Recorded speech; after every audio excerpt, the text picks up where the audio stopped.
Yo, yo, yo, yo, yo. What is going on, COD Familia? It is your boy BN, aka Mr. Kingdom Builder, and today I have a very well-rounded gentleman with me today. A small and upcoming content creator in the Call of Dragon space, has some history with game development, and it's going to be what I can only imagine a fascinating conversation as we talk about some recent changes. We talk about some of the current fixings that are in Call of Dragons, along with just hopefully having a generally awesome good time.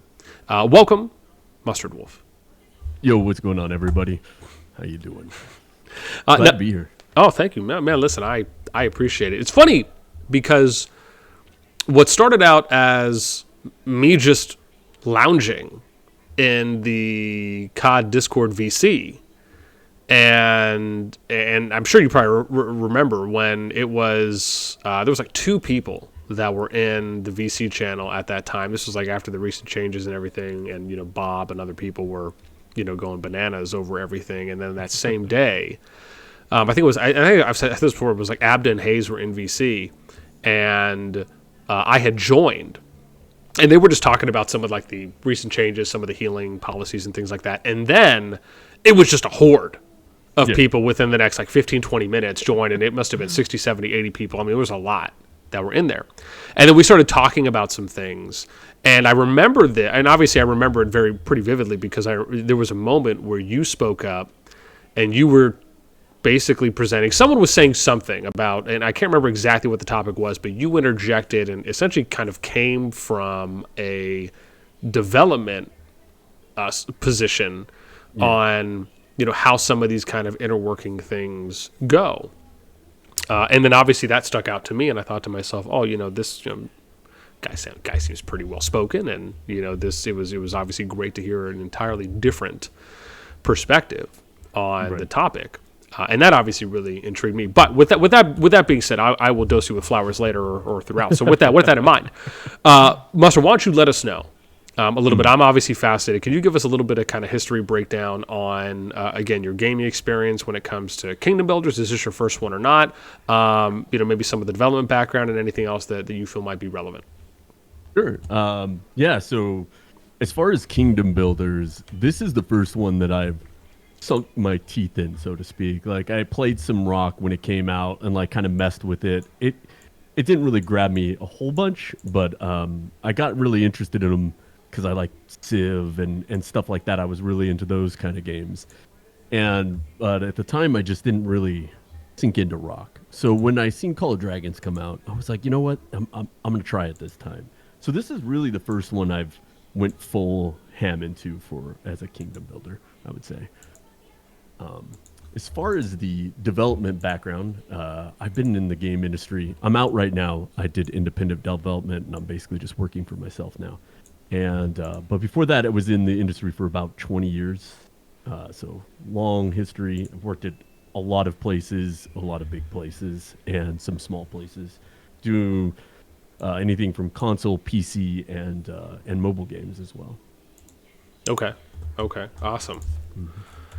Interesting. So you said Civ. Are we talking like Civilization on the PC turn-based? Yeah. Okay. It's kind of like that. It's kind of city building more and war, but it's a little bit different than this, obviously. But so a lot of similar, really kind of features and some of the way that things would be built as far as like fighting and leveling up heroes and stuff like that. It's really similar, really. Yeah. No, I played Civ for a while. Even that console one they came out, which was Civilization Revolution, which is very simplified version is probably the nicest way to put it compared to what you'd get on the PC. But always very much in love Civ.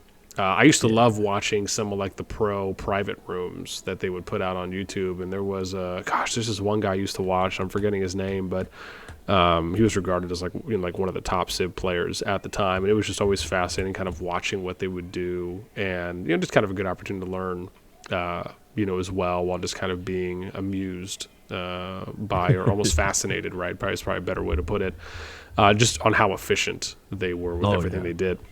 But anyways, those guys that play those like the Age of Empires and kind of those real-time strategy games as well. same, a lot of same principles with the building and stuff, but they're just insane with their with the way they play these. Oh man, no, I know absolutely. Now I'm curious because if you have a little bit more of an RTS background, it's fascinating. The one of the interesting parts for me when I look at Call of Dragons, and I guess I'm would love to pose this question to you, which is that how did you find out about COD, and then after you found out about it, did you try it right away? Were you looking into it a little bit more before you did? And I guess generally, what was it about it that you felt really pulled you in? All right, so mine was probably a little bit different than a lot of people. So I am a content creator, and I actually stream too. And so, but I stream mostly ASMR stuff on my Twitch usually, but I do some gaming. And so I had an offer from Stream Elements to promote Call of Dragons. And I was like, fancy. Why don't I get any promo deals? Jeez. Dude, you got to stream on Twitch, man. It's all through Twitch. No. And so I was like, yo, this looks like neat. Like kind of looked like RTS. And then I was like, oh, it's by the people that made Rock. And let me go try it out. And usually when I do these, like I play, it's like you have to play for like 2 hours or something like that. And usually that's all I do. Like I'm like, all right, cool, I'm done. But I played on stream for the 2 hours, and then I was like, well, I guess I'm installing this on my phone. And then I was just hooked. I was really enjoying it, and just kept playing. Okay, awesome. I guess that's the staple for some people. It's like, man, if it's worth becoming an app on my mobile device, it is worth a tad bit more of my time. Yeah. I don't mobile game very much. So if I install a game on my phone, that's like you've got me, because I'm trying to check in on it. You know what I mean? Like, you got me. Got you. I'll see you for a second date, maybe a third. We'll see how it goes. Yeah, we'll see what happens from there. Yeah. Understood. So let me. I want to transition a bit here on to the development landscape. So because. For like some of the things that I remember asking at the time, and really just things I was more curious about, is that because I know you said you haven't done too much development in specifically the mobile space, but I am curious maybe for the viewers out there, sure, when it comes to what you're developing in a gaming space, if it's for a PC, if it's for console, if it's for something a little bit more traditional compared to mobile, how much crossover is there between what you're programming, what you're coding, on, if we want to call it the back end, or just on that side of it? When you look at something like this and you play something like Call of Dragons, do you notice that there's a lot of crossover? Is there a lot of similarities? Do you look at something that's happening in the game and you say, oh man, that makes a lot of sense. I know how to code that because I've done it over here in this game on this medium. Yeah, I mean, nowadays especially, like back in the day, when you first started with mobile development, it was all basically native programming. Like you programmed for Android, you programmed for iOS. And you when you would move, like say if you were moving an old game from like PC or something, you had to port it. Like you had to recode everything. But nowadays, like the phones are so advanced, like you're using engines like Unreal or Unity or something like that. A lot of people use. There's still people just, if you do direct development, you have your own engine or native programming. Yeah. But the similarities to the core front end programming, which is the client, right, is basically the same nowadays. And you got to think that a game like Call of Dragons, it's server based. Like everything that's happening is on a server. And so when you connect with your client from PC or from mobile, it's all connecting to the same servers, right? Like, so all that programming on that is exactly the same. And then your profiles, your back end, all that stuff is just basically databases and REST calls from the server. So like tons of similarities. Nowadays, like there's barely any difference in the pipeline of developing a mobile game and a console or PC game. Okay.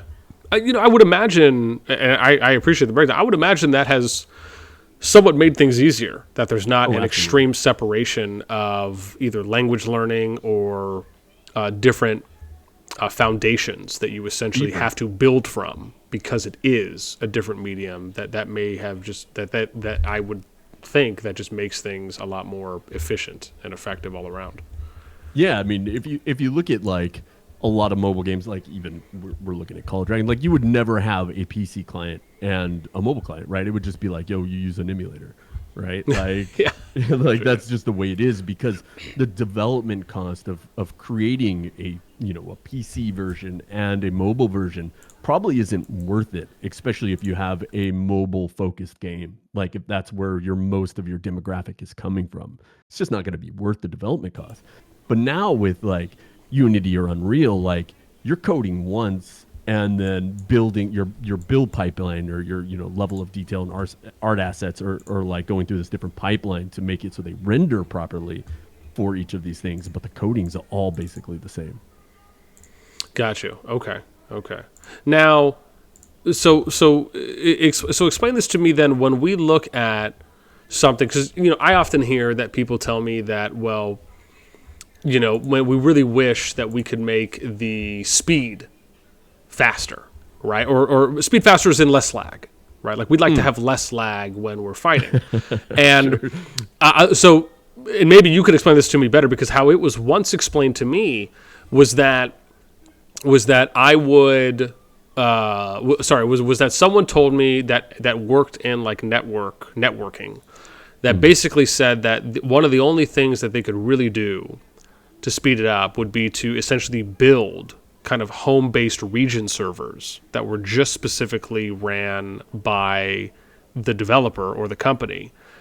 Because one of the reasons why the speed lags is because they're sharing servers with like cloud-based or other networking contractors or businesses, and it's like all going through where those are located. But if they wanted to speed things up, they would basically have to have like a server that's in the U.S., a server that's in Europe, and something like that to speed up. I guess is there any truth to that at all, or just no? So, not really. I mean, there is some. Right, like if you think about anything on the internet, right, it's regional pipelining, right? Like, so basically how it works is like they're gonna roll up a server, and it's gonna be, this is why you'll see when you do matchmaking on other ones, it's like, hey, what server are you gonna play on? Are you gonna play on Oceanic? Are you gonna play on US or whatever? Yeah. I remember that in League when I played League. That was the thing. Exactly, and the reason why is, if your server is communicating to a client, right, like it's got to send that information to your client, right, so that the server can so your client's sending what your input to the server, and then it's like, and then the server's like, yo, did you actually do that? And then it's sending your client back like, hey, okay, yeah, you actually moved here, right? But the way that it works is there's a, like, nowadays is basically you have CDNs and Cloudflare, and there's all this like ways to make things so that you have less latency between your direct communication pipeline, because it just opens a port and it's always communicating. So like the lag isn't what you see when everything slows down on your client. That's not from that's not like communication network latency. That's like graphical latency that you're seeing on your client. Okay. When you see rubber banding, like if you attack something and then like you move back or something later, or it's moved out of the way, that's where you're going to see that's network. Kind of like that Wreck-It Ralph glitching girl. God, why am I forgetting what her name is? Penelope, right? It's kind of like Penelope's glitch in Wreck-It Ralph, something like that. I guess you could tune it to. Okay. Like kind of like rubber banding. Like you'll see it like every once in a while. Like maybe you went to go attack something, and then like it moved, like it just suddenly moves like a little bit where it wasn't a second ago, because that's just basically the client catching up with what the server said. Okay, understood. So that's a little bit different, and in a game like this, you probably won't even notice it, like because it's not like you're saying like League, where like maybe you attack somebody and then all of a sudden you're dead. And you're like, whoa, what happened? He was at 25% health. I was going to win that, but then you're dead because your connection to the server was longer, and actually what had happened is you died, and the server's just catching up because there was a slow in the ping. Yeah. Okay. So answer me this then. When we see, like when I've watched really big fights, if there's hundreds of people on the map, you're basically saying that that's not necessarily a latency thing, but it's more of a graphical delay of some sort. Yeah, usually it's like when you have like stuff where your client is hitching, it's basically there's too much detail on the screen, too many polygons basically is what it comes down to, and things just aren't, basically they haven't done a great job optimizing is what it usually means. And like this could come back to where they're trying to do multi-platform and they're not specifically optimizing good enough or using the right render pipeline or just like, just not quite enough where it's running smooth. Okay. Now, have you ever watched any large-scale fighting in Rock? Oh, yeah. Where it's just like an incredible, what appears to be, and maybe this makes a lot more sense, maybe it's just a graphical like nightmare because things appear, right? If I'm just using the term, they appear to be lagging. All like when there's huge fights. I guess it could almost be a little bit of rubber banding as well. But I guess I'm curious on if that was ever like so. I guess let's attack this from 2 points. If it ends up being something that's graphical on their end and they're not seeing a rubber banding, can a player do anything? Can they improve that aspect for what they're? Because I obviously notice a better. Usually I do. If I'm on, and I've talked to someone like Hulkson about this too as well, and he even said, he's like, yeah, dude, I don't get any lagging or any kind of graphical like problems or glitches, like anything like that when he plays on his tablet or phone. I've also noticed an improvement when I play on phone compared to when I play on the PC client.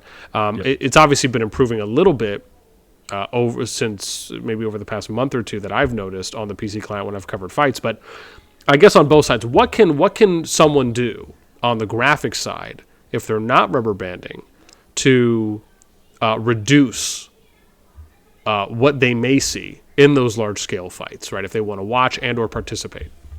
Yeah, the only option you have is the level of detail, right? You just got to turn down things to the lowest setting. Okay. Yeah, that's about it. Obviously, if you're on your PC, the better your computer is with memory and graphics card and all that's going to help because it's all processing power. Okay. So, like kind of your options, spend more money on a game, your computer. Got you. Okay. So essentially, if you have a higher end computer, you can obviously have a higher chance of running higher settings. Otherwise, just keep scaling things back, and then every single time you engage, or whether you're participating or you're watching a big fight, just if needed, scale back one at a time until you kind of get to more of an efficient viewing experience. Right. And you probably open like your task manager and see like when there's the difference in the Call of Dragons app running on your GPU or your memory compared to when there's 5 people on to hundreds of people on, right? Like, because it's just going to start taking up more and more resources as it's trying to make computations. Okay, understood. And then how about for the rubber banding aspect now? And or is that really just coming down to, in short, the speed of your upload? Well, it's kind of both, right? Like it depends on where you're playing from. Okay. And then like the speed of your internet, like. That's all it is because it's just network communication, right? It's just like if you're watching Netflix, if it's buffering, like imagine what your ping is, like that's what you have. Okay, understood. So essentially, one thing is probably a little bit more control versus the other thing, which is probably more dependent on providers that are in your area, and then financial budget if you can increase your speed. Right. Okay. Right. Yeah. I mean, and then it's up to the developers as well, right? On especially on the lag that we constantly see in large scale fights, on like just doing a better job of level of detail, what's being shown, like better processing. This is why big games do instancing and all kinds of stuff. Like there's a bunch of stuff you can do to help. Okay, and when you say the instancing, is that more of is that like something when you see like why games would come out with a PC client as an example compared to either running it on mobile, or if people that want to play it on PC would just run an emulator? Is there benefit there with the client? More like instancing would be like normally. Like a game you would expect, like it's hard to say because phones are so fucking good now, but like you would have instancing as a way to basically what you're doing is removing everything from rendering outside of an area, and all processing would stop. So like you would have like it's like going into Row is like a whole new instance, right? Oh, instance. But you can also do like basically it's kind of like a map instancing where basically you're removing stuff as it's in the field of view and adding it as it comes into field of view. So things that aren't in your field of view would not be rendered at all, which is a lot harder in a game like this. It's going to take a lot more tech because, as you can scroll out and suddenly you see everything. but you can kind of see how like things pop in. That's like level of detail and removing of rendering. But Gotcha. they add a lot of stuff, in around you when you're Okay. fighting. Okay. And with the instancing, you're saying this would be on your computer within the window based on what you see or what comes into field of view, or you're saying within the actual client application is like It's something where you within can the apply app. that. Okay. Yeah. Okay. Like, Understood. Okay. So now, I appreciate, again, I don't, for anyone who may or may not find that to be interesting, I can say that is interesting. That is very interesting to me because I think it really gives us an insight into one, right? There obviously is something that players can do if they want to improve their potential viewing and or playing experience. But I think it also gives them a little level of context on what goes into this, why it is important, and then a little bit of information, right, kind of surrounding that. So I want to dive a little bit further now. okay. When we look at the game and we talk about, for example, something like if we look at matchmaking as an example for like a KVK matchmaking, which again, right, I've shared my thoughts on this. I'll probably continue to share my thoughts on this as well. I appreciate the chuckle because that's giving me some hope for where this may go. is that when I look at so and again, if you have some insight here, or however much it may be, I'm curious how easy or difficult, right? What are the challenges or the hurdles when it comes to coding something like that into a game where, as an example, the algorithm in this potential application could essentially look at each kingdom, their top, let's say 300, 600, 1,000 players, look at growth averages, spending averages, who's T5, who's not T5, right? Or better yet, if you were to essentially calculate a total progression percentage off of tech, off of VIP, right? And you kind of like allocated each of these like a weighted number or something like that, right? To kind of find somewhat of a weighted average across the board per player. Then you look at it per alliance, per kingdom, right? You take total number of active players, you look at potential fighting, like things like that, where you would really be able to appropriately assess a kingdom's, but more specifically, obviously in CoD, right, in alliances, fighting capacity based on everyone that's in that kingdom, and if it happens to be more than one alliance or however many, how easy or hard would it be to essentially code something like that to apply to a more, what I would consider to be a more accurate way to assign an MMR rating or a matchmaking rating to a kingdom when it comes to pairing?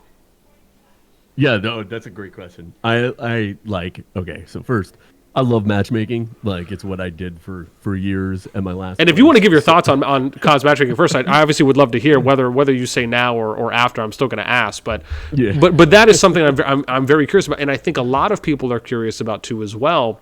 And so to me, this just seems like a great segue for someone who has that background. For the first, I did a long rant video on this already, so I'm happy to talk about this some more. So first, let's talk about your questions. Now, when we talk about like difficulty in programming, obviously it's depending on what is already being tracked. So it's hard to say like what the difficulty of adding a rating to something they currently have or don't have is. But in my opinion, all of those statistics that you just talked about, because that's all they are, right? It's just general stats and projection stats, should be something they're tracking, because this is the only way you're going to be able to ever know the health of a kingdom anyways, right? That's how you find out trends, what people are spending, what they're doing, how many people are leveling up, how active they are playing. Like, these are all data that they need to make good choices for any future development, in my opinion. So with that in mind, let's just pretend that they've tracked all of the raw data, right? Then all it is taking the raw data and making, analytic, basically decisions based on it and coming up with a formula that's going to give you the right projection on each thing. So one of the easy ones, obviously, is T5s. They're going to know how many T5s are in each server. Like, they've got that. You know what I mean? Like, we've got that. That's easy to tell. So how I would do it, right, is all like, basically, if I was to create matchmaking for Call of Dragons right now, there would be like 4 fundamental things that I would probably choose. Like, if I was just to choose 4 and be like, obviously T5s, and then it would be kills per season, not merits. Then it would be troop legions, like your legion size, how many troops of each people have. And then I would I would assign a value to people over what my thought of power for the season should be. Like, so like this season, like I would like expected power. Like future, like future 20, expected power, something. Yeah, like that. like 25 million at the start of the season would get a point, because that's the low, right? And anything under that, like, would probably get like, you know, up to a half a point or 0 points, right? Like, because their impact on the game at that power is becoming effectively nothing, right? Like, it's just not that much. So now you've got these 4 like key, like fundamental points of data to base your matchmaking off of. And then that's how you would come up with your ratings, right? It would like you can just give them each a value of how important they are to your matchmaking rating and what's going to make healthy matchmaking. And then now you have a basis of data for your rating. And then that's how you start your matchmaking. Okay. Now, how long? Like, let's say a game had no matchmaking in it. Ooh, yeah. How long would it take to build a matchmaking if you're just going off of those 4 data points? Just again, for maybe like a timeline gauge, right? If it's 1, 5, 10 people working on it, would you even know that? That's hard to say, right? Like, that depends, because there's a lot into matchmaking beyond making the rating, like on how your system is matchmaking. Like, what do you do if you don't have enough people in your spread, right? Because everything's a spread. Like, you can't be like, yo, okay, anybody with this whatever figure we came up with, like, let's say that like the top server right now came out with a rating of 125, right? Like, obviously there's not going to be a bunch of 125 servers. So then you have to be like, what's a, you know, a non-dangerous spread to match them with? Is it down to 100 mil? Like, and these are all the data points you have to figure out, right? And you got to know what you're trying to do with your matchmaking, because there's a difference, like in any matchmaking, on whether you're having a competitive matchmaking or whether you're trying to create a healthy matchmaking, or whether you're just, you know, throwing everybody into the fodder like it seems like Call of Dragons is doing. So, like, you have to have a basis of what your goal with your matchmaking is, right? Okay. So after you kind of figure out that, then like developing the matchmaking system itself was pretty easy because they already have it, right? And then adding your rating should be pretty easy because they've already got some way that they're rating people, right? Like, they're already trying to match, like they're purposely matching 2 top powers with lower powers, like in most cases. So they've already got some kind of rating. I just don't know what they're trying to do. Like, it doesn't make sense. Truer words were never spoken. Right. Spoken. So let me move forward. How in your ideal sense, right, for matchmaking, how would you like to see it play out? So I think there's some things that you have to take in consideration before you can just say the matchmaking, because like it would depend on the map too. So like, ideally you have a map and matchmaking and auger stones that keep things interesting through the entire season, right? So right now it seems like they are matchmaking for this idea of one big fight in the final zone, and that's 3 months of 2 months of waiting to get to a fight. Like, you know what I mean? Like that. So you got like. So ideally, you have a map that's set up to encourage good fights through the season, and your matchmaking matches that, where you're matching enough stuff to keep enough people entertained. And you would be putting in higher powers, and then you'd probably put in some medium powers that could end up, coming together to keep servers healthy. Okay.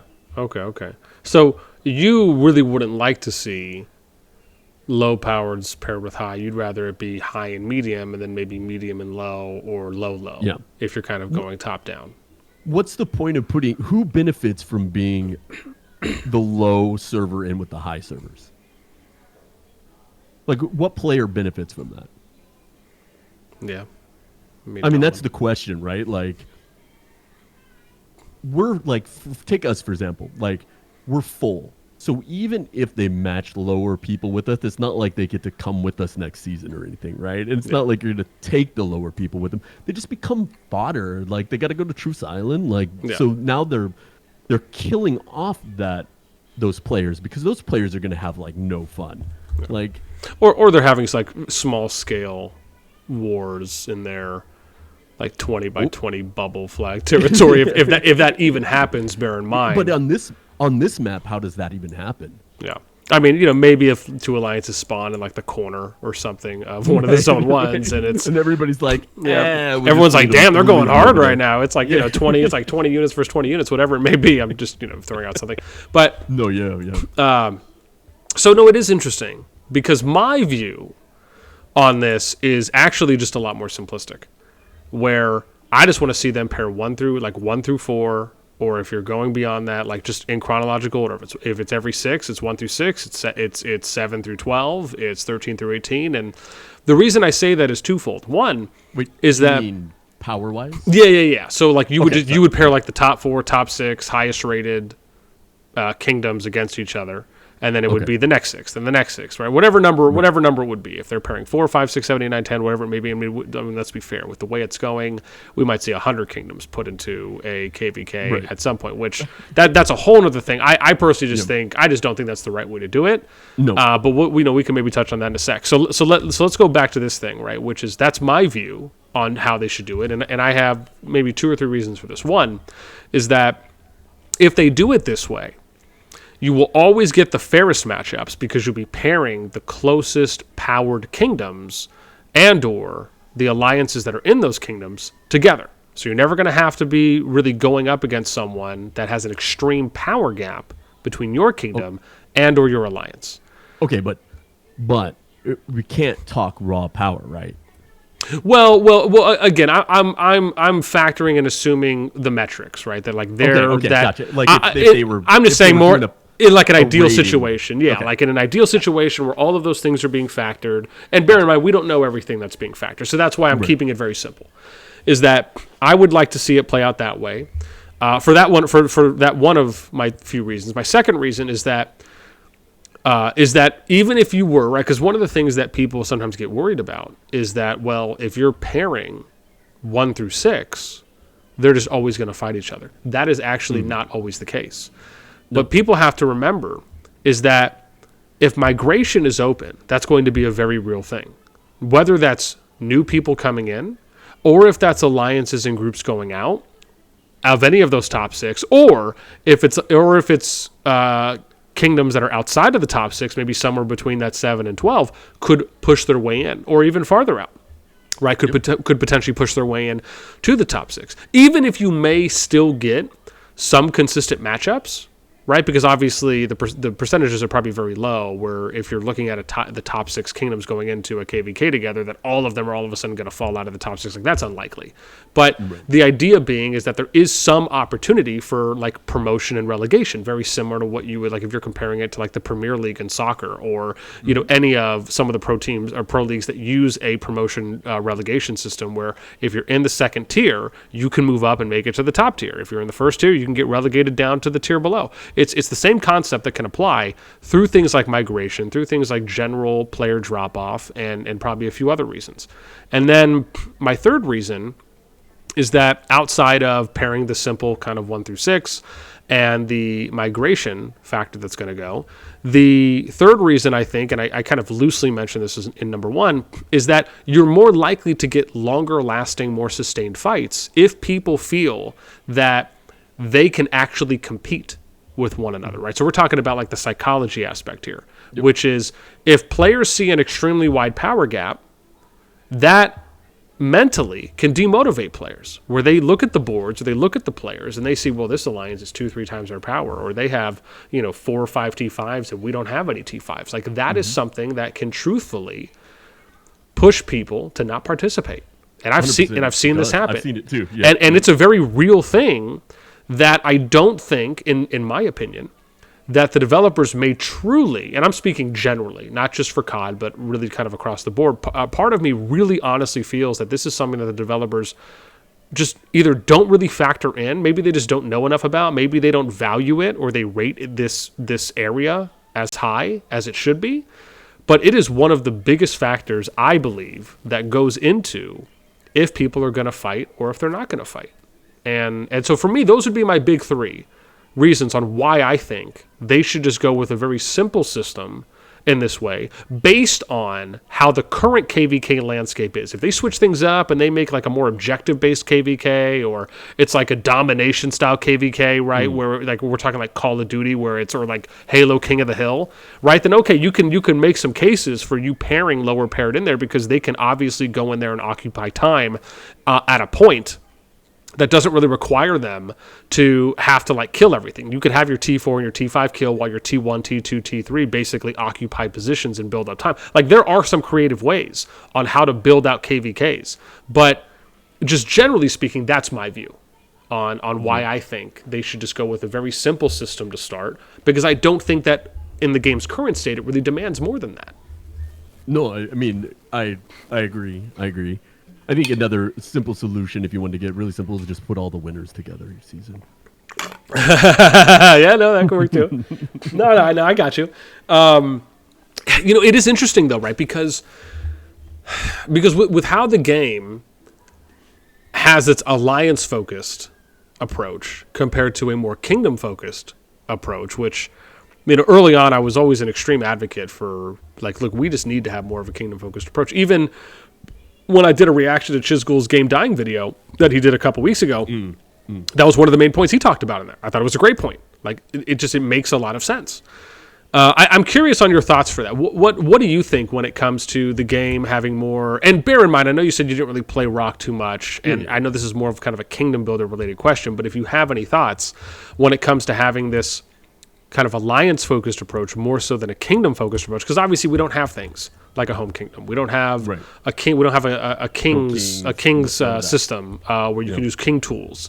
You can't send out alliance mail. You can't send out kingdom mails to every single player that's in a kingdom. You can't give out titles or buffs or use skills. You can't potentially ban people from your server. Whatever. Again, these are more advanced things that are happening recently in Rock.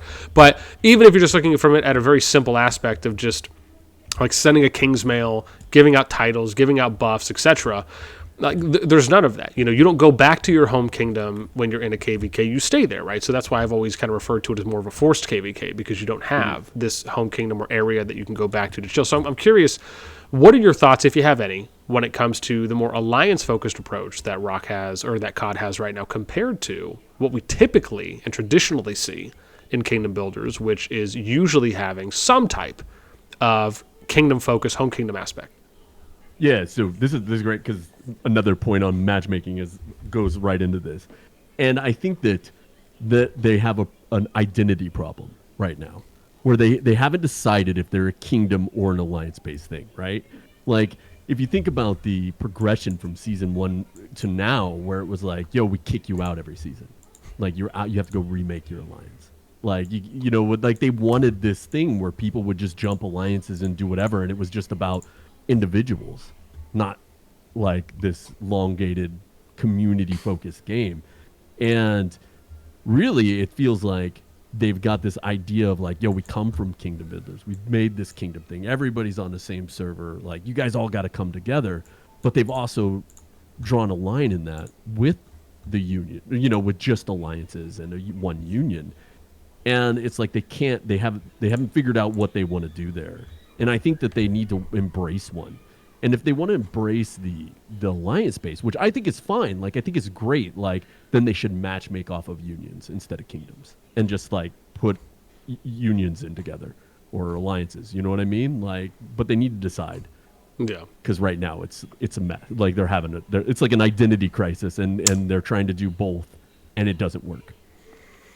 Yeah, I think very well put. It is really very much so a crisis of one's identity. And I will say this, right? Even though I lean more in the direction of them going and saying, hey, right, we're going to be a kingdom builder versus an alliance builder, because I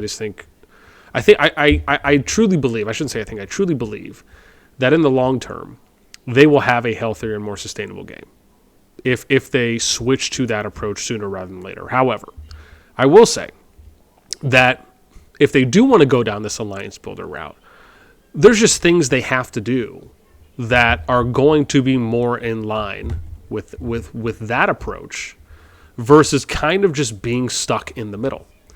And some of these things that I've mentioned before, and the one you just mentioned is actually somewhat interesting, where you're kind of having this, like where you're getting match made, where you're getting matched based on your unions. I actually think it should almost be a little simpler. I mean, you could still argue adding in unions, like where you can make a union with an alliance that is in any kingdom, either within your group. Like you could like there's a stage where you could like pre-form unions. You could pre-select, like how you have like the pre-region select now in the timeline.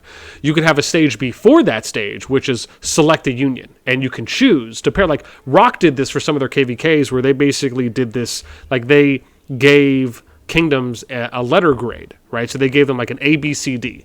If you were A, you were most likely an Imperium kingdom or very close to Imperium, meaning like you were one of the top kingdoms in the game, right? So you were like a first ring kingdom or an A rank kingdom, right? Then you have a B rank, a C rank, a D rank. And in this KVK, you'd pair with 8 kingdoms, and then everyone can choose their teams, right? So like if you were an A, you were already like a team captain. And then it was just a matter of which B's, C's, and D's did you want to accept onto your team. Exactly. So like the kingdoms could apply.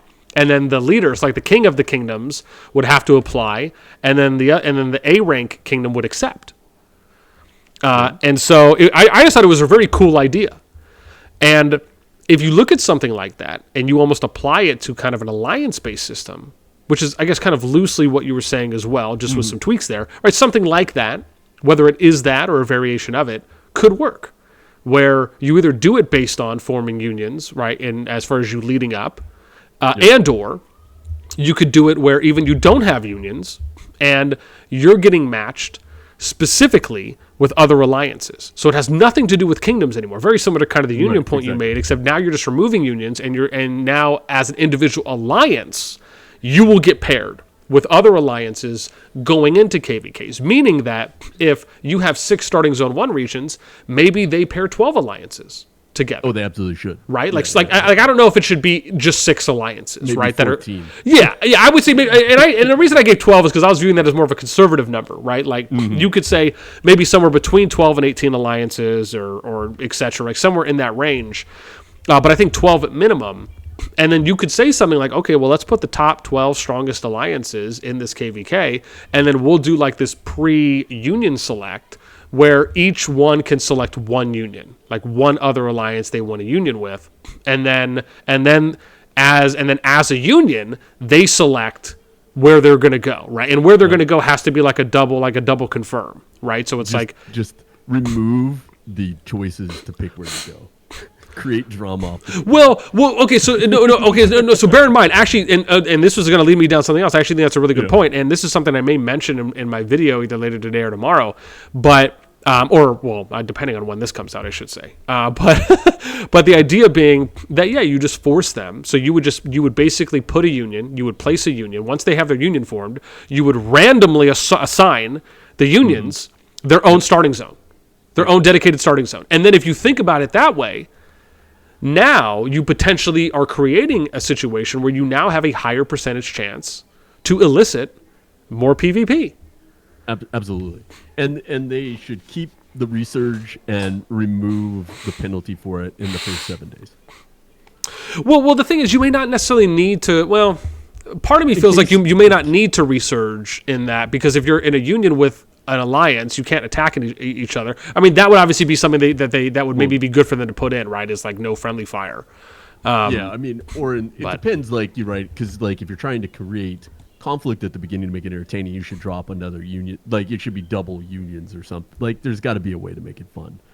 Yeah.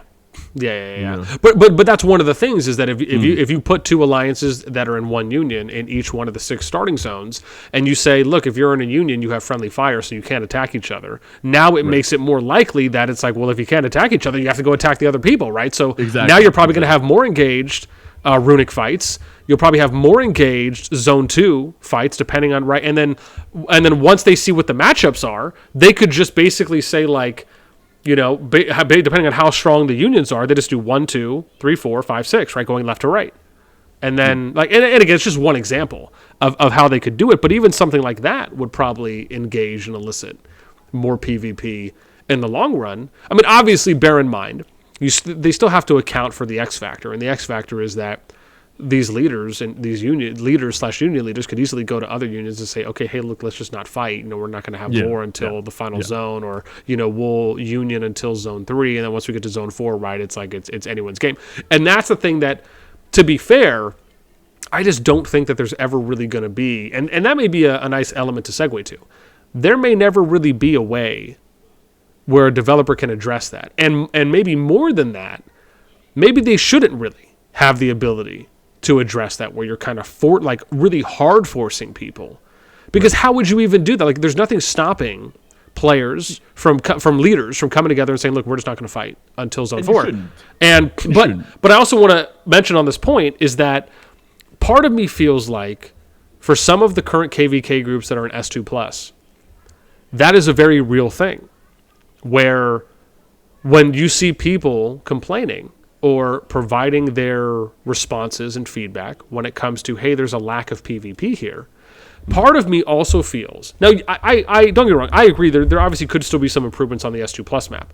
And obviously with the matchmaking, 100%. I think the matchmaking is first and foremost number one, the most important. Second one would be, I think, some minor tweaks to the map design.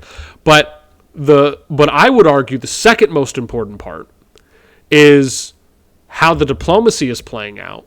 Because if you diplo for the S2+ map in a way that you now know most likely with how you're diploing and who you're diploing with, this is most likely going to cause a flat PvP approach up until zone 3 or zone 4, part of me feels like that's on you at that point. Like, that has nothing to do with the game design. You need to take some accountability and realize that the matchups that you chose, and based on where everyone was going, because remember, this is something I've covered early on when we first started hearing about the KVK, where it's like, we started seeing people that were forming unions based on trying to either have favorable matchups or they wanted overpowered matchups, right? Sometimes it's usually kind of one or the other. There's not usually too often an in between there.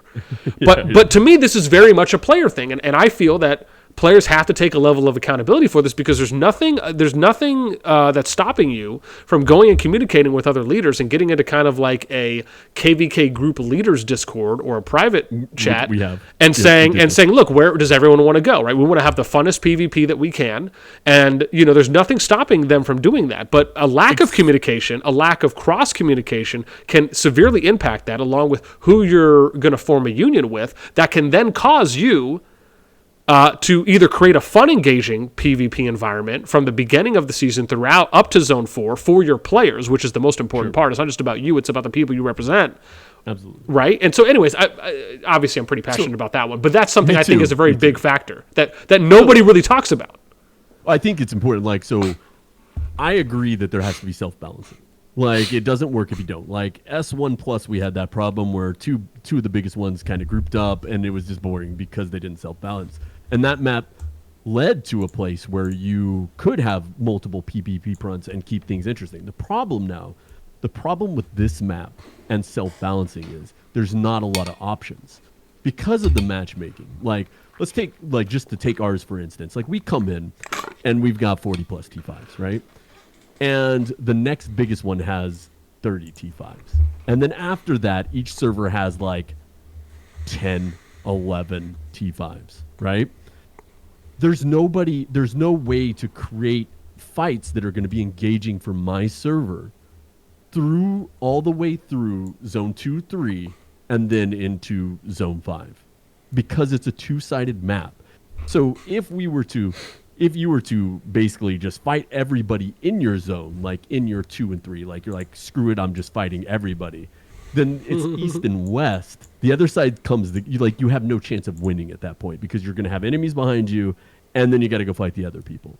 And the matchmaking really made it hard in this specific map to have anything but creating friendly fights on your side to hopefully keep engaged. We literally took and created a group of people for us to kind of fight in Zone 2 and 3. Like, just all these random servers, and we put them in one alliance to create an alliance for us to fight.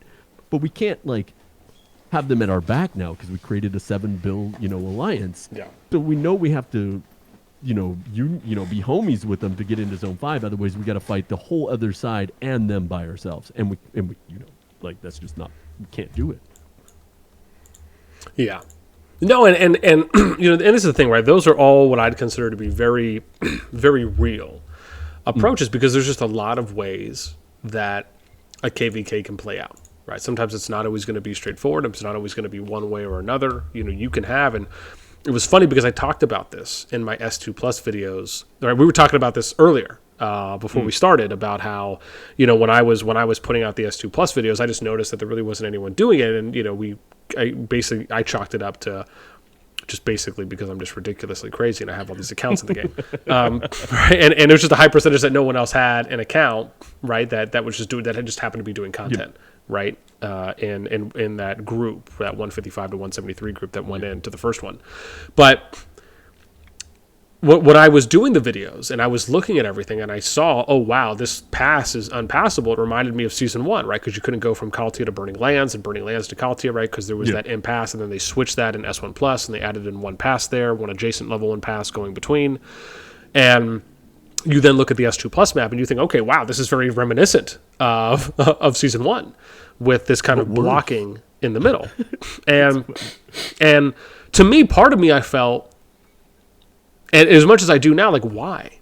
Why not add another neutral Zone 2 there? Why not add a Zone 2 PvP area there and a runic? Like, it just seems like a missed opportunity to me. But in that, because it wasn't there, right, I speculated at the time that I wonder if this will create a West versus East approach where people will take a safe option and allow for them to make it all the way to Zone 4, right? Because if they put their groups on each side, then they basically almost have a near guarantee, if not a guarantee, to make it at least to Zone 4. Yep. And part of me feels like a reason for this is because of like the age-old thing that I talk about, which is that people want to be able to play the game.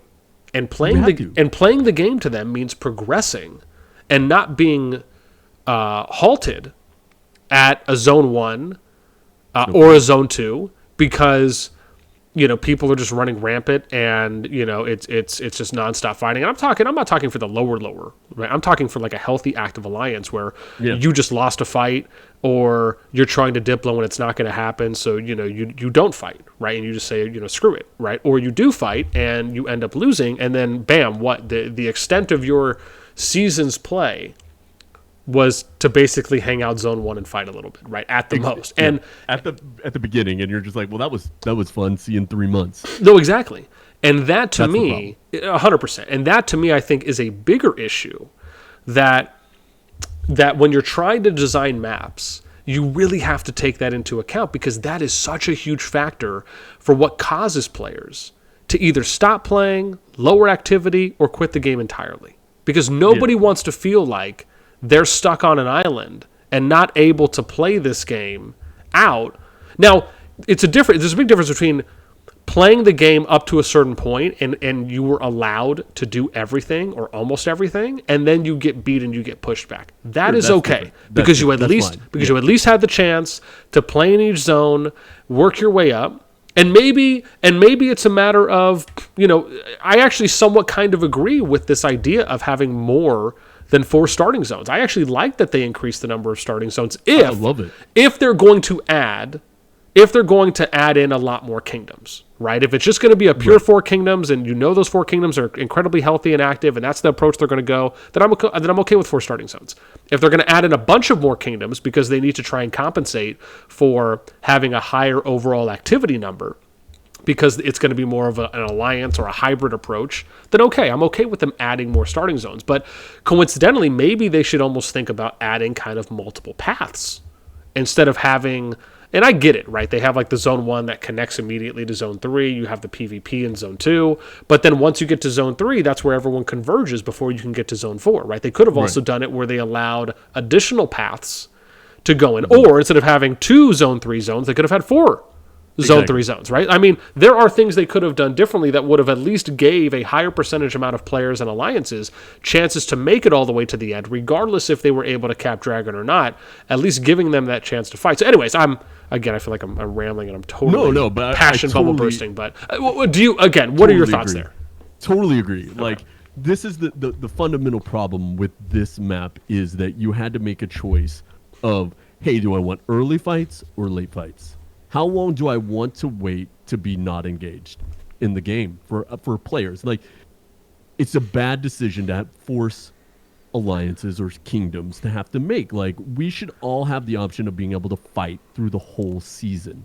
Like I'm even fine with like the level 2 and 3, at least like, hey, I can fight in 2 and 3, but the problem is with this East and West map where you only have 2 entrances into the final zone, even the big alliances like us and 42, like, have to make alliances with people in the other zones. Like, otherwise, they're attacking you from behind. And you're trying to get into Zone 5 to fight the other big guy on the other side, right? And if they align, like, you already lost. Like, it's already over. And so there's not a lot of options for, like, strategic gameplay.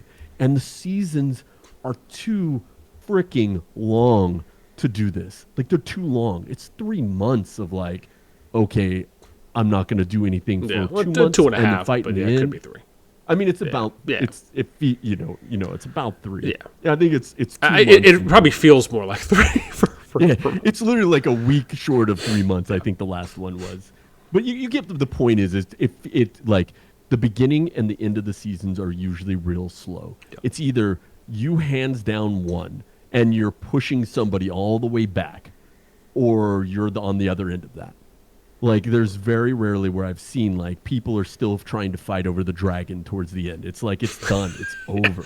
Yeah. And there's a couple Season 2 groups that I went into that are about to go into 2+, and they have, I think, 2 or 3 weeks left, and there's just, it's already over. There's no fighting. Like, Zone 4 is already decided. Our last season, it was decided in 2 days. Like, it was literally, like, 2 fights in Zone 5, and it was over. It was done. And so, like, then we're sitting there forever, and then we come into the next season, and we're all pumped up, and then we see the map, and then you get into Zone 1, and there's no fights for...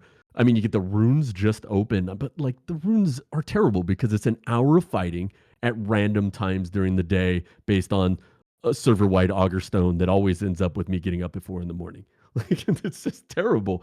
It's just a terrible design with trying to keep people engaged. It's interesting. So the statues, it's funny you touch on the statues. I actually like the statues. However, what I have said about the statues is that it's just too small of an area. I like the idea of the statue. I just wish the area was a little bit bigger. It doesn't need to be as big as like a Zone 2. But if it was 2 to 3 times the size of what it was, just because I feel like the pathing, it's just too thin going around the donut, essentially. And I'm okay with being able to send one unit in at a time. I actually think that provides a very unique micromanaging tactical approach to how you can play out the ruins, right? Because now you don't have to necessarily be responsible for 5 legions. You actually have a lot more control, in my view, which means that the fights should be, in my opinion, higher quality, higher caliber fights. Because of that. But my thing with that area is that I just think it's too small. That's the only thing for me. I think it's too small. They're only every other day. And as far as pacing. They cost people a lot of TPs later on. Yeah. I mean, there's some fundamental issues with them, but what would be cool is if maybe they did the intervals at different, like they did it every 8 hours, right, or something like that. So that way, people on different time zones could also have. So everyone could basically have a peak time, right? Yes, everyone gets the opportunity to have a peak time. Everyone gets the opportunity to have a low time. Not every 2 days that you're switching. Yeah, I agree. And they should add like the dragon portals to get into them, so that you don't have to spend a TP. I like that. That actually, I think, is a really good idea where almost like they create a staging area. Yes. Right? And then the staging area, like maybe gates open or something like that, or something unlocks, like it's just a barrier, and then you can go exactly. And then you go, you know what? I really like that idea. Because the TP burning is just ridiculous. Last year, or even just long marching. Like if you think about it, I just want to point out, you bring up. This is why I love having these types of conversations. I am orgasmically inclined right now, mentally, I should say. Just I'm having like brain gasms essentially.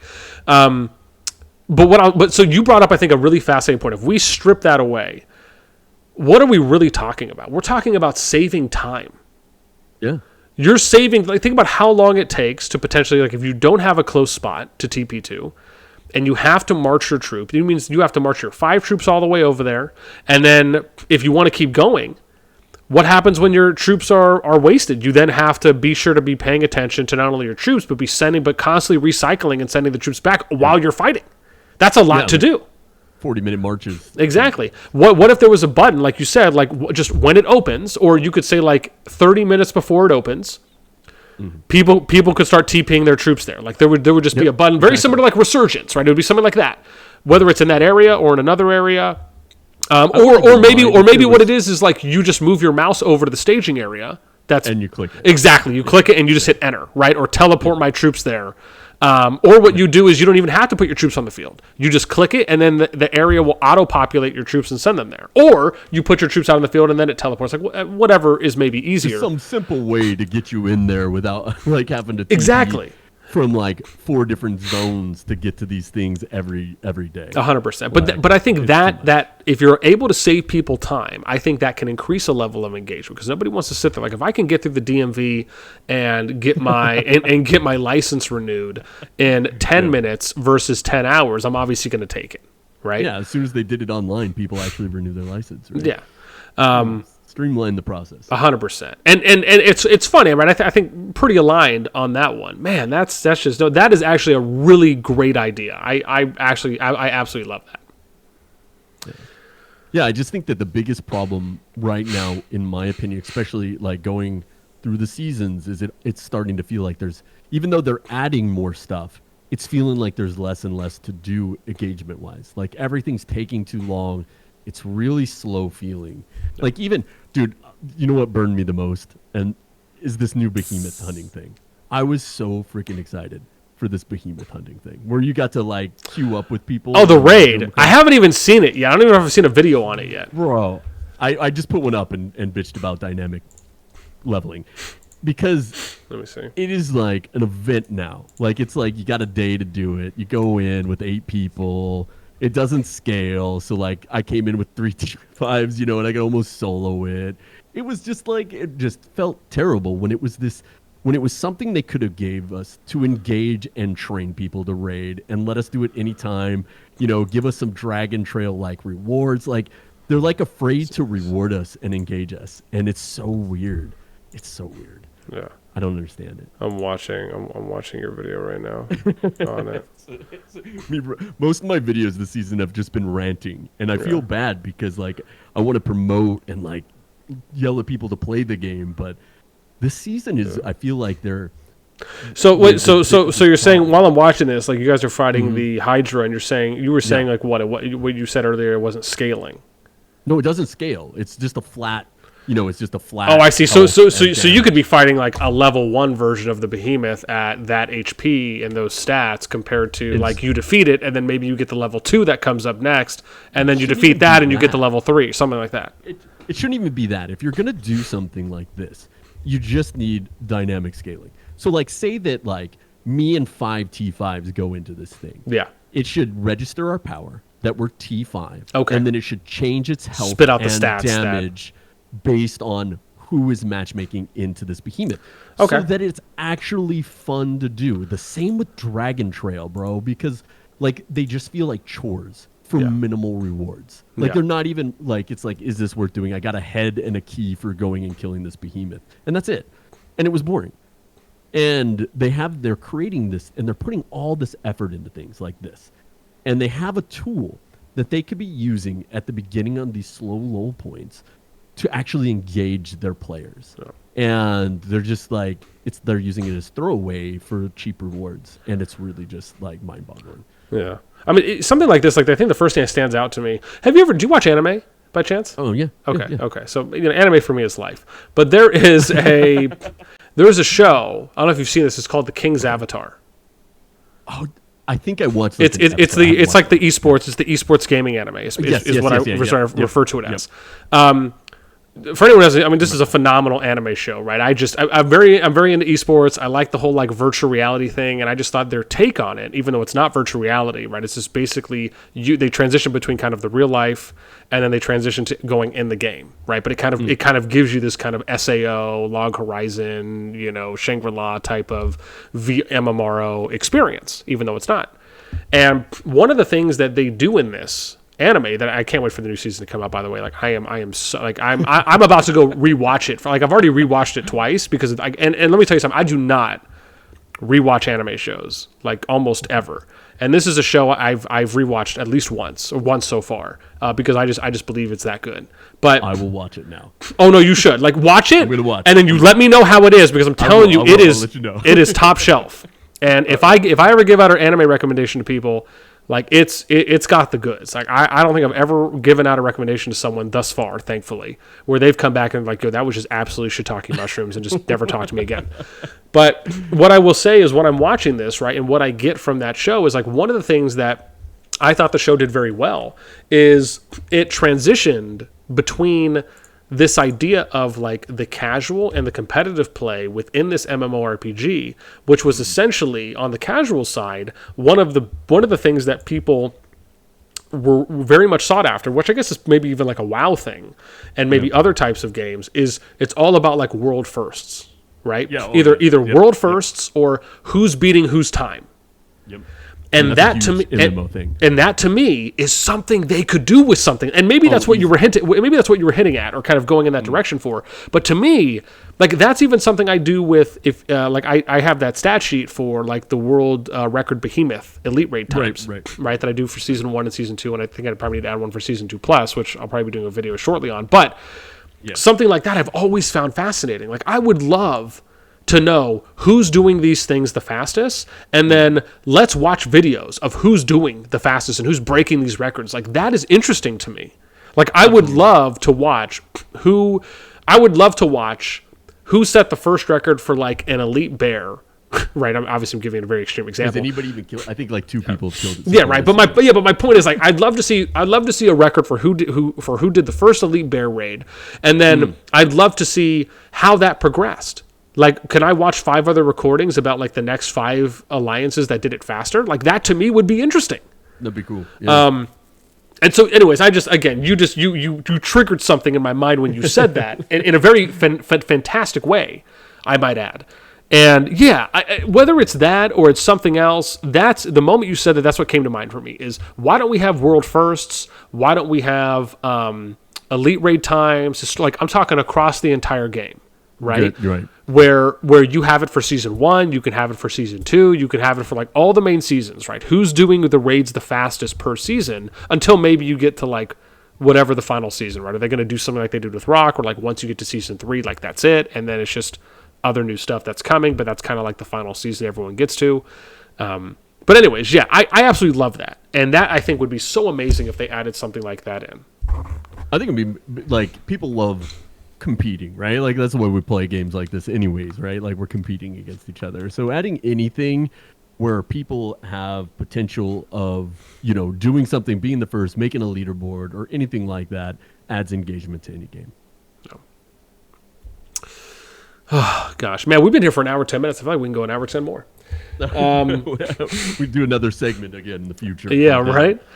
Okay, so let me transition because obviously I'm still interviewing you. Let me go with this. So when we look at the game at the moment with some of the recent changes, one of the things I spoke about was having a level of transparency, and I even referenced how League of Legends does their patch notes. Yep. And I very much like the way they do it because they will basically in their first few sentences, they will basically like in the first sentence, they will identify what the current trend is that they want to make an adjustment for. And then in the next few sentences, they will explain how they're doing that and what they hope to achieve from the changes that you will then see below. And then below, they'll show you, well, what were the changes before? And then here are the changes after. And I've always loved that approach. It was one of the things that always stuck out to me when I was reading early League of Legends patch notes. And I showed that off in one of the videos that I did covering this. I'm curious for your thoughts on the recent changes when it comes to the healing, the policy healing, the changes that were made there, the not being able to join alliances, the resurgence change, the Legion capacity increase, and then the throttle back on that now to 300k. So why don't we start with the healing portions first? I'd love to hear your thoughts on that. Garbage. Okay. I think that it's hard to try and figure out what they were hoping for. It felt like they were trying to force RSS healing, and we don't know why.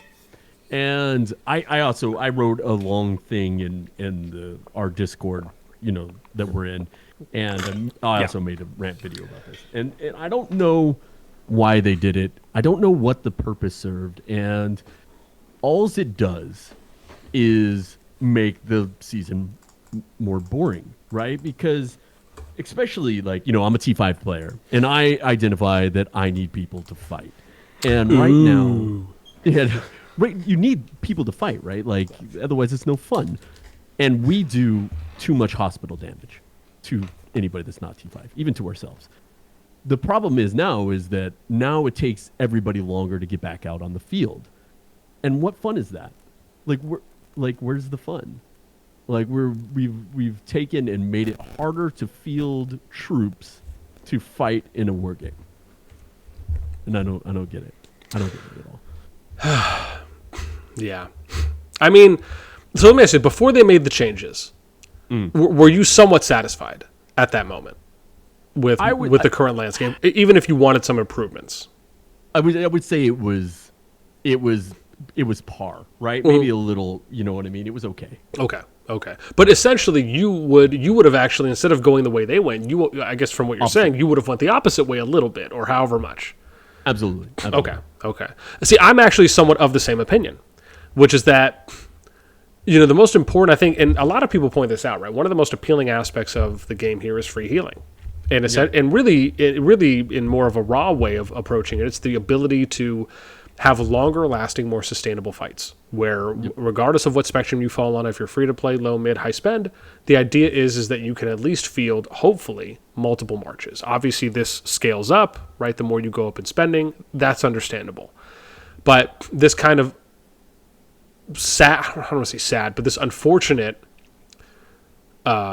position that it feels as though the low spend, potentially, like the free to play low, maybe even mid tier spend is, going with.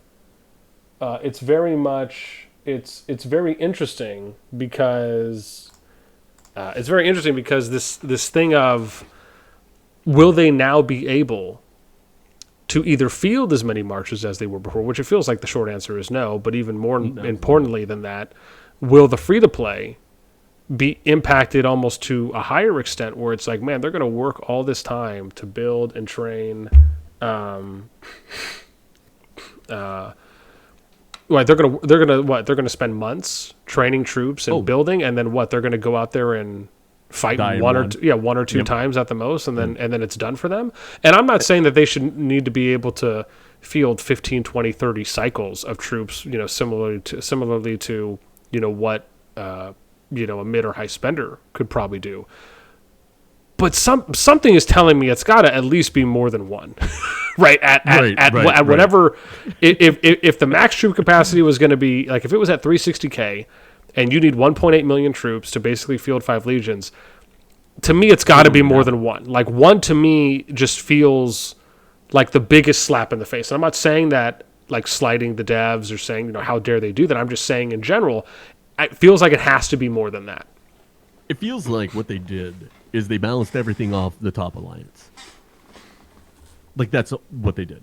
Like, every change this season felt based off of one or two of the top alliances. And that's what they scaled the entire season off of. The Elite Bears, the hospitals, the troops, the need for RSS spending to alleviate whales of their RSS. Like, everything felt like they looked at the data from one alliance. or maybe 2 or 3 of the very top, not even the median. And that's how they made all of the changes this season. Does it?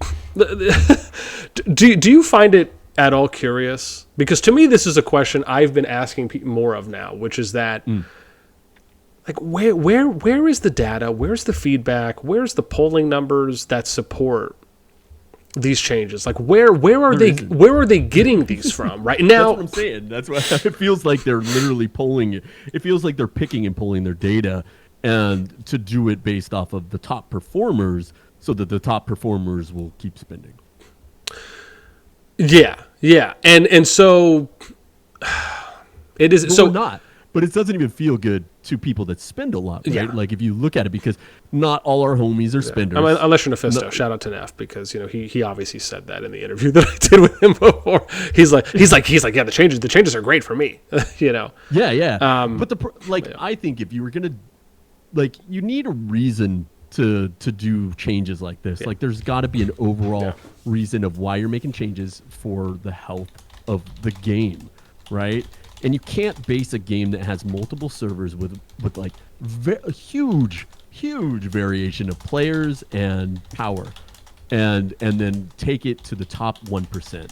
Like you should be taxed. It's literally like what the government should be doing. You need to be taxing that 1%. Like you want us to RSS heal, just tax the whales, man.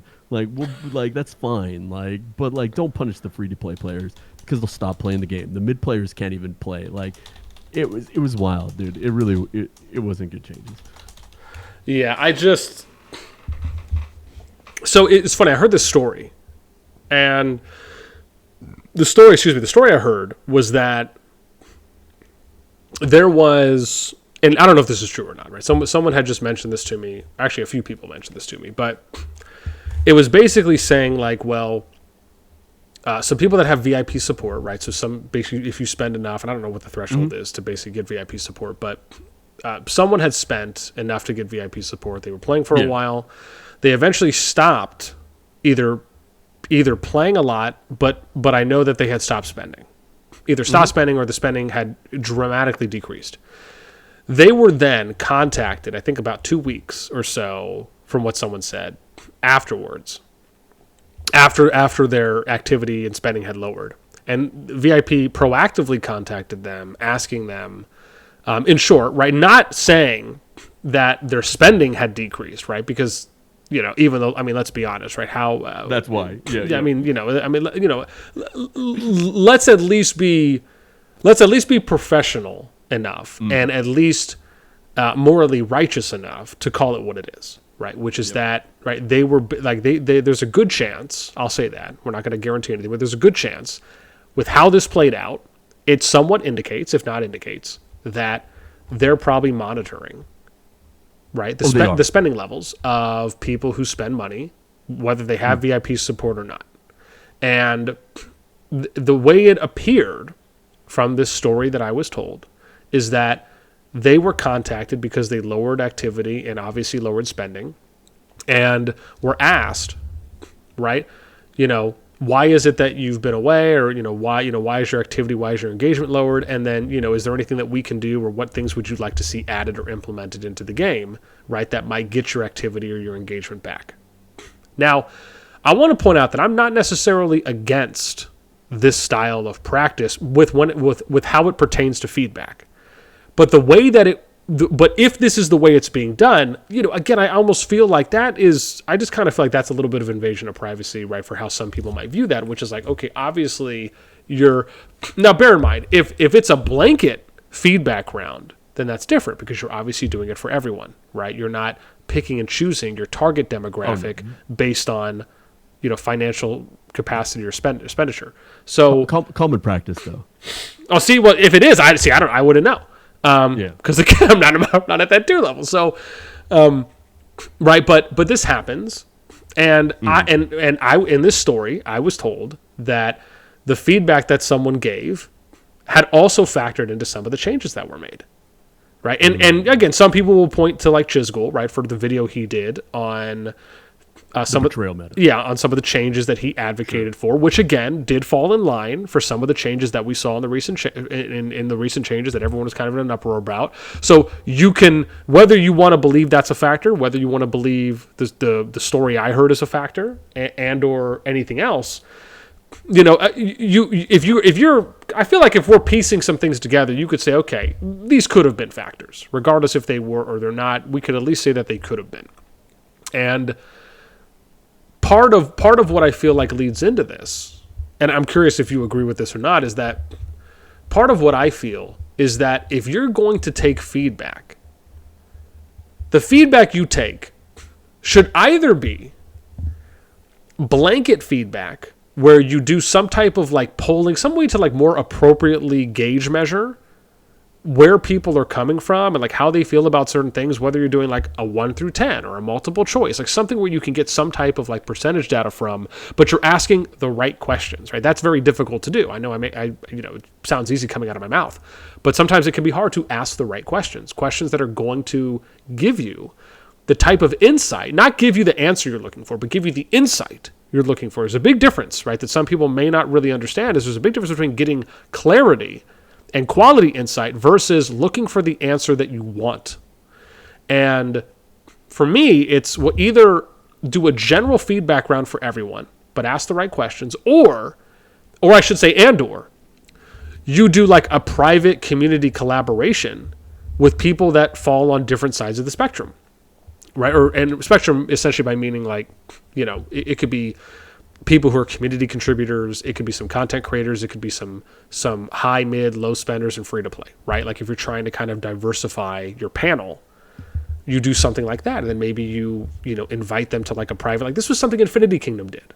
Infinity Kingdom, when I played that game, I was one of 8 or 9 people, maybe 9 or 10 people that were invited to a private Discord that the developers put on, and there was a few developers in there, real developers, some community managers, and there was a few content creators, and then there was a few community contributors, right? And they got a pretty wide range, you know, from men to women to high spenders to low spenders to free to play. I mean, it was just for having those amount of people, like it was pretty diverse.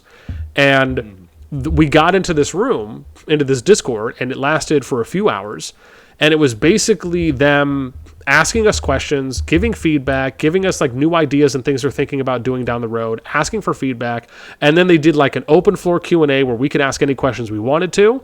And then at the very end, it was just like an open floor feedback. So it was like just us giving general feedback, and or things that we'd like to see, right, added in. And I thought this was like a great format to do it. Obviously, I would have loved to do it over voice, but I can imagine the reason they did it purely via text is so they could translate for the non-English or non-native English speakers that were part of the dev team. So it makes sense. But something like this, right, was done in Infinity Kingdom. I think they only ever did it once, but it was something that was done. And for me, you know, my view is I like the idea of that. I think that shows a level of, I don't want to say humility, but I think it's humbling. I'll say that. When you as a developer engage, because it's like the way that, what was I going to say? Like the way that, how was it, Coca-Cola, right? Well, what is it? Products, what's the thing I need to look for? Products that... Like consumer testing? No. It's like products that were used differently than intended. Right. And here it is. Like, so 11 famous products that were originally intended for a completely different purpose. And the first one is Coca-Cola. It started out as a cure for morphine addiction. Right. And my point to this is that if a developer's coming out with a sandbox and an idea for how they would like to see the game done, it doesn't always mean that's going to be its intended purpose. And I'm not saying that they need to like sacrifice their beliefs and their vision for the game, but bear in mind, this game isn't as straightforward as me playing Super Mario. You know what I mean? Like I'm not playing Drake's Uncharted here, where it's like, you know, there's a certain path I have to go down, or Banjo-Kazooie, or like whatever mainstream, like God of War, right? You are basically creating you have created a sandbox. That's what it is. And they have set no guidelines. There's no tips or tutorials on how to on the expected way to play the game. Right? There's nothing like that. There's nothing that they've done where it says, oh, when you land in your starting zone 1, the first thing you should probably consider doing is recruiting players, building an alliance, and then reaching out to alliance leaders to conduct diplomacy. There's nothing like that. No. And because there's nothing like that, you have what I consider to be a pure sandbox where you've created this thing and we're all playing in it. And because that's the way the game is, which goes right back to your point, and this is what I'd love to hear your feedback on. I'm sorry for making this so long, but I just feel like the context here is important, is that, or the prefacing I'm giving, is that when you talk about how there's this identity crisis, it's almost as though, and you mentioned like they're adding things in, but it's like, where are they getting the feedback that we touched on before? To me, that's my thing. It's like, why wouldn't you? Because you don't have a dedicated path, like storyline path in this type of a game, because it is more of a pure sandbox format or style. The way I view it is that you asking for feedback from your community is even more important. So what again, on anything I just said there, I'd love to hear your thoughts. Yeah, so I think anytime you have a perpetual game that's like online and is community based, like an MMO, freaking Fortnite, any of that stuff, in order to keep the game alive and take game health and keep things going, you have to be agile and reactive, right? That's just the way these games are, because you don't know how the community is going to play it. Like, you don't know exactly how every dev comes up with a plan. Like, okay, we made all these features, right? But nobody's going to play it the way you expect it. That's why there's always bugs and, and stuff happening, because people just don't do what you expect half the time. So you have to live in that feedback loop, right? Like you can't take it from one area, right? Because one area isn't the health of the game. Like, you have to take the holistic medium, right? Like, you're like, okay, what do, in this particular kind of game, what do the whales want? Like, what keeps them playing, right? And then what keeps everybody else playing as well. And you have to find that common ground. You can't just go heavy on one end and cater to one type of player, because there's not enough of them, most likely, to base the whole game on. You know what I'm saying? Like, you can't just make a whale game. Like, not everybody's a whale. Yeah. You just can't. Like, so you have to keep... And it doesn't do you any good either, because, like, once again, it goes back to a certain percentile, right? And if you're just catering to them, what happens to the rest of them? They have nothing to do. And once they start leaving, what do the whales do? There's nothing to do. Yeah. So you have to have that common ground, that medium, and you have to be very good about getting feedback and looking at your data, your actual data on what people are doing. And I guarantee you they were not RSS healing. Yeah. I guarantee you. Yeah, man, it is. Okay, so beyond that, your thoughts on not being able to join alliances now until the cross-region alliance opens. I don't like it. Okay. I don't like it. I think that there's a couple reasons I don't like it. And namely, one is you're penalizing players that haven't done anything wrong, and now they're stuck. Like, what happens if, like, you're in an alliance that a bunch of people leave and quit? Or you just get your poop pushed in, or like everybody left at the beginning of the last day, or, you know what I mean? Like, what happens then? Like, do you abandon the game? Do you just sit there in that zone? Like, it's just punishing. I think if you want to create a system where people aren't betraying, we're calling it betrayal, like, people aren't leaving the alliance to go to the other side or join a different alliance because maybe they don't like you anymore. Or, like, especially this season where since it's not kingdom based, it's alliance based, and people just come in and they're joining alliances, especially with the disparity of matchmaking. Like, they're stuck there now. What if they joined an alliance where people seem nice and they're total dicks? Like, you don't, like, now we're punishing them. Yeah. And they're just going to leave the game. Like, that's what I would do if I was stuck in an alliance for 3 months. I'm not going to play. Like, I'm just going to go to the Truth Island. Maybe I'll come back. Maybe. You know what I mean? And if you want to make a system where people don't want to leave their alliance, you reward them. You find ways to reward them, not penalize the entire game. Like, it's about attraction, right? Like, what makes you want to stay in your current group? Like, if you're leaving for dragon rewards, which are basically not much anyways, like a little more incentive to stay in your alliance till the end of the season is going to keep you there. Like it's fundamental psychology of just like rewarding players for good behavior instead of punishing them for for stuff punishing everybody for stuff you don't want. It's almost like having a loyalty system, right? Which is something I want to point out. They actually started working on this about halfway through Infinity Kingdom, where they added this in as a feature. And I can't remember if it was requested by the community or not, but I really loved this idea of, right, if you were playing the game and like you had 60 straight logins, you got a reward. Right, sure. If you had 90, 180, half a year logins, right, and the rewards scaled, right? That to me, great idea. Standard mobile engagement. Yeah. If you expand on that, though, however, why not apply that to something like loyalty within an alliance? If you've been in an alliance for 30 days, if you've been in an alliance for 60 days, 90 days, 180 days, right? Or if you've been in the same kingdom as well. Just make the end of season rewards based on your loyalty for the season. That's it. Okay. I think all you would have to do. That could work too. I I want that too. I want the cake and I want to eat it too. But no, I like that. Yeah. Saying that would be that simple if okay, I might not get dragon rewards, but I'm gonna stay with my homies and I'm gonna get, since I never left, my rewards are increased. Or if I'm in the alliance that is getting dragon, my rewards are still increased. That's also going to create a new dynamic where people aren't just going to want to bring people in and kick their homies out to get rewards, because they're going to get punished more and those people are going to have less rewards, so the balance becomes off, right? No, exactly. Yeah.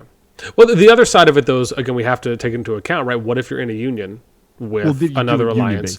I think union-based is what I mean when I say that. Yeah, but what's funny is that you talk about union-based. I would just say, if you had a kingdom-focused game, then the kingdom would get rewarded, right? Loyalty and participation, right? Then you could basically have kingdom-wide rewards. You could have alliance-specific rewards, and then player-specific rewards. This is something that Rock has done for a while now. And again, I really like it.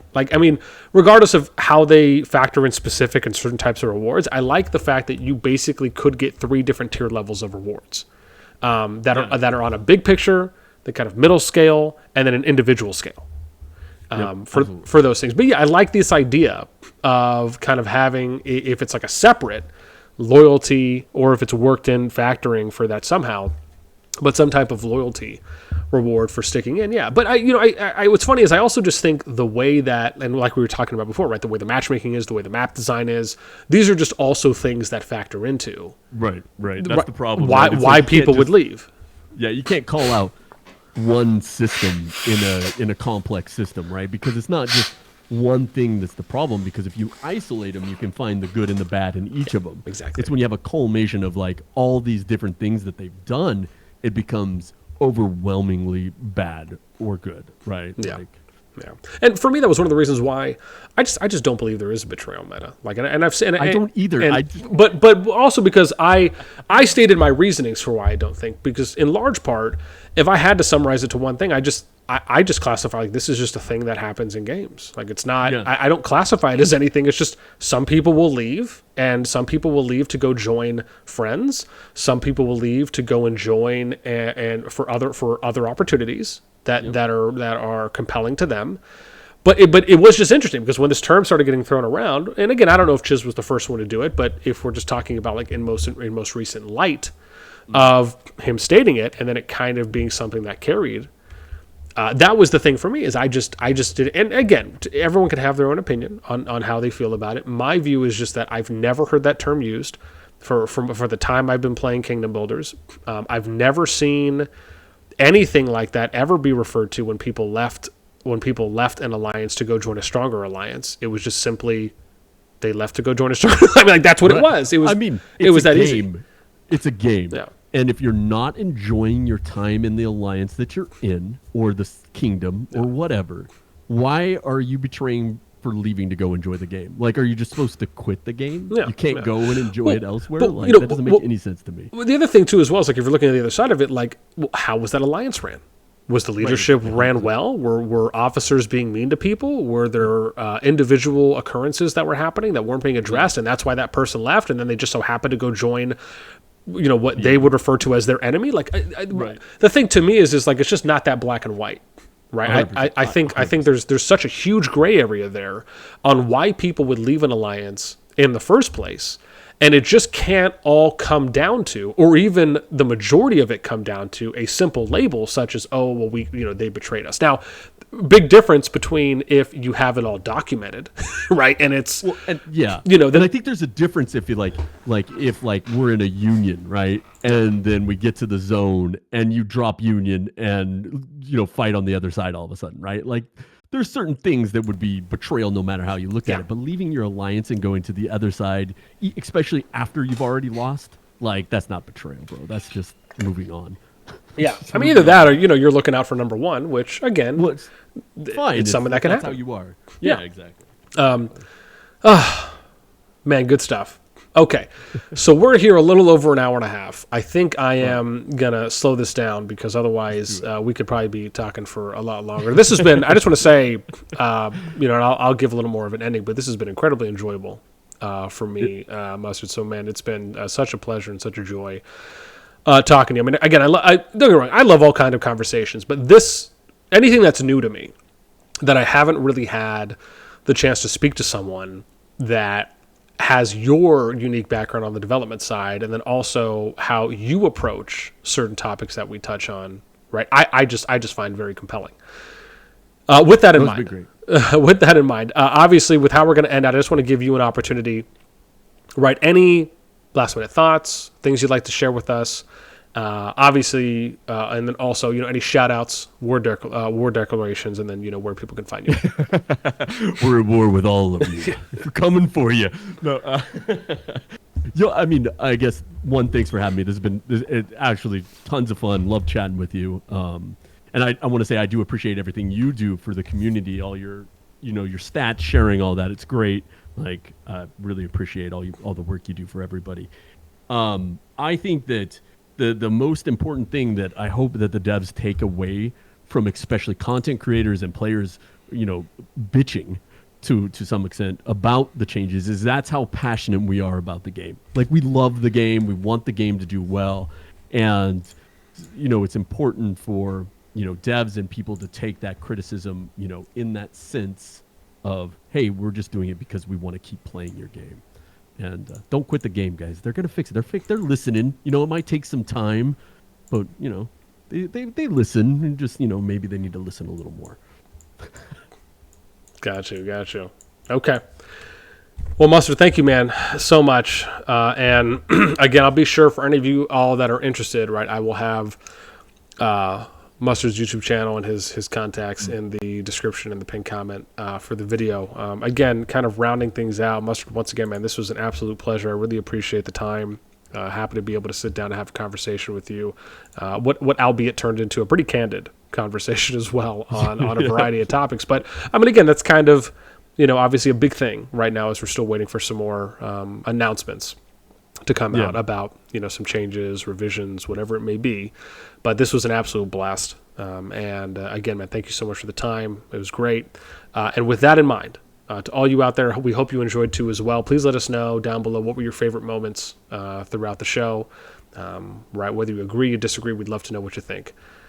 And with all that, as always, until next time, we will catch you later.